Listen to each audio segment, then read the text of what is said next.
अजितदादांचा वाढदिवस संपूर्ण महाराष्ट्रभर साजरा होतोय आणि या वाढदिवसाच्या निमित्तानं क्रीडा मंत्री दत्तात्रय भरणे यांच्या संकल्पनेतून इंदापूर तालुकाभर भगवानराव प्रतिष्ठानच्या वतीनं रक्तदान शिबिर असतील किंवा अजून काही उपक्रम असतील हे साजरे करण्यात येतात.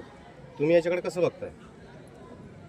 खरं सांगायचं तर हे खूप चांगला हा उपक्रम आम्ही सगळ्यांनी घेतलेला आहे. खरं सांगायचं तर आमच्या टीमचं म्हणजे आमच्या राष्ट्रवादी काँग्रेस युवक असतील, ज्येष्ठ मंडळी असतील, सगळ्यांचं मी आभार मानेन की त्यांनी खूप चांगल्या प्रकारे हा प्रतिसाद आपल्याला दिलेला आहे.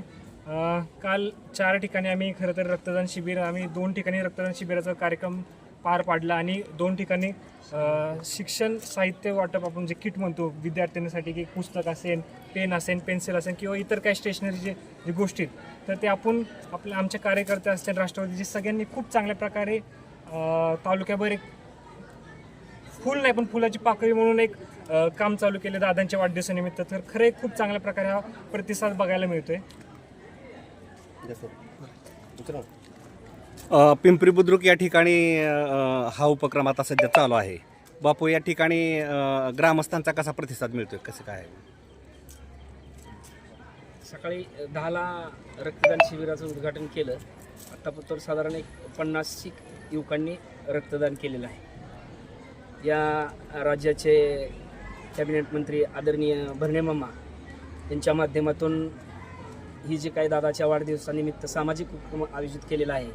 मग रक्तदान शिबिर असेल, वृक्ष लागवड असेल, शालेय मुलांना साहित्य वाटप असेल, या सर्व उपक्रमातून दादांना या तालुक्यातून दादांच्या राजकीय वाटचालीस व जीवनास शुभेच्छा देण्यासाठी हा तालुकाभर उपक्रम साजरा केला जात आहे. या ठिकाणी स्त्रिया देखील रक्तदान करण्यासाठी उत्सुकतेने सहभागी होत आहेत. सचिनजी सपकाळांना प्रश्न आहे की आपण पण पुणे जिल्हा नियोजन मंडळावर सदस्य म्हणून काम केलं आहे आणि आता आपल्या तालुक्यामध्ये ह्या भगवानराव प्रतिष्ठानच्या वतीने जे रक्तदान शिबिर घेत आहे त्या सपकाळवाडीत काय उपक्रम आपण केला गेला? सपकाळवाडीमध्ये मागच्याच महिन्यात आपल्या सर्वांचे लाडके नेते इंदापूर तालुक्याचे आमदार कॅबिनेट मंत्री दत्तात्रय भरणे यांच्या वाढदिवसानिमित्त रक्तदान शिबिर व वृक्षारोपण कार्यक्रम घेतला होता. 127 रक्तदात्यांनी त्या ठिकाणी रक्तदान करून त्यांनी रक्तदान गावातून केलेलं आहे. परवा आम्ही शालेय उपयोगी साहित्याचं वाटप त्या ठिकाणी जिल्हा परिषद शाळेमध्ये आपण केलेलं आहे. सिराजजी, एक शेवटचा प्रश्न विचारतो की भगवानराव प्रतिष्ठानच्या वतीनं जे काय रक्तदान शिबिर किंवा अजून काय उपक्रम जे काय साजरे तुमच्याकडून केले जात आहेत तर भविष्यात अजून काय मानस आहे का याच्यामध्ये बदल करण्याचा किंवा अजून काय लोक उपयोगी काय करण्याचा मानस आहे का तुमचा?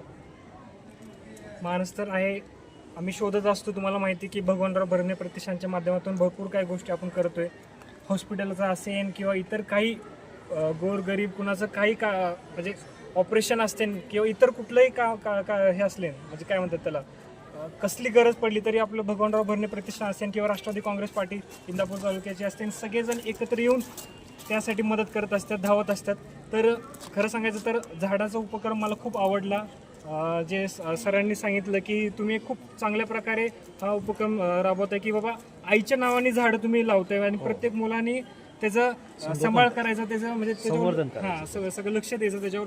खरं तर आणि त्याच्यावर तुम्ही वाटतं सर्टिफिकेट काय तर तुम्ही लिंक किंवा गव्हर्नमेंट काय तर लिंक क्रिएट करते आणि त्याच्यावर सर्टिफिकेट करते. खरं हा उपक्रम खूप चांगला आहे आणि हा तालुक्याभर सगळीकडे राबवलं पाहिजे. मी तर खरं इम्प्रेस झालो. खरं तर सचिन भाई, आपण सगळ्यांनी राष्ट्रवादी काँग्रेसच्या सगळ्यांना सांगितलं पाहिजे की आपल्या सगळ्या गावागावामध्ये हा झाडाचा उपक्रम जे आईच्या नावाने आपण म्हणतो की वृक्षारोपण हे खरं तर उपक्रम राबवला पाहिजे. आता इंदापूर तालुक्यात किती रक्त संकलित झालेलं आहे आतापर्यंत कालपासून आपण चालू केले रक्तदानाचं संकलन. तर एक भिगवण भागात आपण 220 आणि कुरोलीमध्ये आपण 60 एक हे केले म्हणजे टोटल आपलं एवढं आतापर्यंत झाले.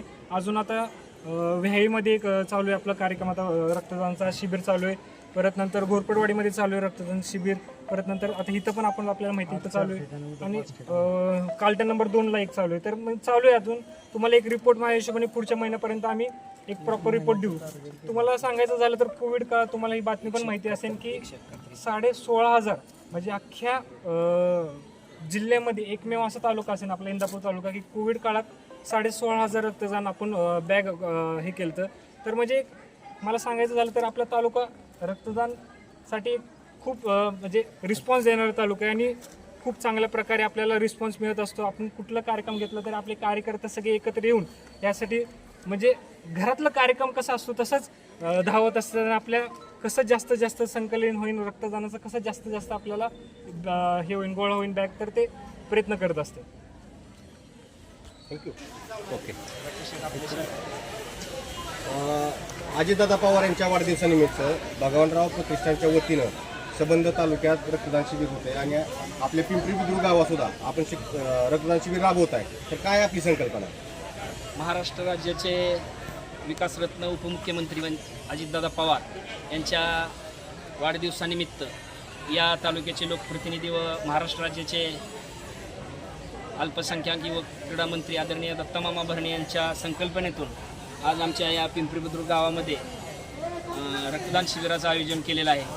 आपण सर्व मंडळी पाहता आज या ठिकाणी पावसाची संततधार चालू असून देखील अगदी 10 वाजता रक्तदान शिबिराचं उद्घाटन करून देखील 50 रक्तदात्यांनी या ठिकाणी रक्तदान अगदी उत्साहाने केलेलं आहे.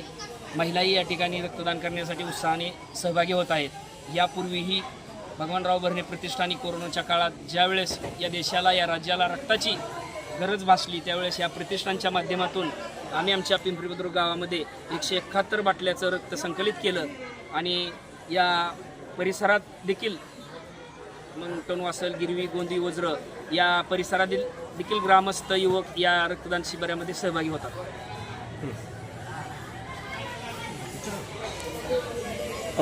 या ठिकाणी शालेय विद्यार्थ्यांचा काय उपक्रम चालू आहे की त्यांनी एक त्यांच्या आईच्या नावानं वृक्ष लावायचा असं काय ती काय संकल्पना आहे? एक झाड माँ के नाम या संकल्पनेतून आम्ही प्रत्येक विद्यार्थ्याला बापूंनी आम्हाला वृक्ष पुरवले आणि त्यांना मुलांना आम्ही वृक्ष देऊन त्यांच्या घरी त्या झाडाची लागवड करून ते झाड जोपासण्याच्या दृष्टीनं आमच्या शाळेचे प्रयत्न चालू आहेत आणि त्या संदर्भात आम्ही लिंक भरून तसंच प्रमाणपत्रही उपलब्ध केले. शाळेच्या सुशोभीकरणासाठी पुढची काय भूमिका राहणार? शाळेच्या सुशोभीकरणासाठी शाळेत हिरवळ आणि विद्यार्थ्यांना शिक्षणासाठी प्रोत्साहन या गोष्टी 1992 पासून आजपर्यंत सतत आम्ही राबवत आलो आणि त्यात अजूनही काही नवीन नवीन संकल्पना या आम्ही राबवणार आहोत. बापूंनी मगाशी सांगितल्याप्रमाणे गावामध्ये येणारा प्रतिष्ठित नागरिक कोण असेल किंवा कोणाचा या ठिकाणी स्पर्धा परीक्षेमध्ये नंबर आला असेल किंवा काय असेल त्यांचा सत्कार आम्ही कशा पद्धतीने करणार काय सांगाल बाबू? महाराष्ट्र राज्याचे उपमुख्यमंत्री आदरणीय अजितदादा पवार यांच्या वाढदिवसानिमित्त व या राज्याचे कॅबिनेट मंत्री आदरणीय दत्तामामा भरणे यांच्या संकल्पनेतून या गावाच्या संकल्पनेतून आम्ही या लोकनेते महादेवरावजी बोडकेदादा या विद्यालयावर अजितदादा वन पार्क या गोष्टीचं दादाच्या वाढदिवसानिमित्त उद्घाटन केलं. नवे तर या ठिकाणी 200 वृक्ष लावले. दादांच्या वाढदिवसानिमित्त आमच्या ग्रामस्थांचा आणि या विद्यालयाचा एक उपक्रम आगळा वेगळा उपक्रम आम्ही या ठिकाणी साजरा करतोय. या गावात वृक्ष तयार करायचं, येणाऱ्या पाहुण्यांचं, सत्कार मूर्तींचं ज्यांचा वाढदिवस आहे त्या सत्कार मूर्तींना या गावातील या विद्यालयातील एक वृक्ष आणि यापूर्वी जे आम्ही काही कोरोनाच्या काळात या गावात नारळाचं झाड लावलेलं आहे मोठ्या स्वरूपात, त्या नारळाचा नारळ, या गावचा नारळ, या गावचं झाड अशी संकल्पना आम्ही या विद्यालयाच्या माध्यमातून दादाच्या वाढदिवसानिमित्त राबवत आहोत.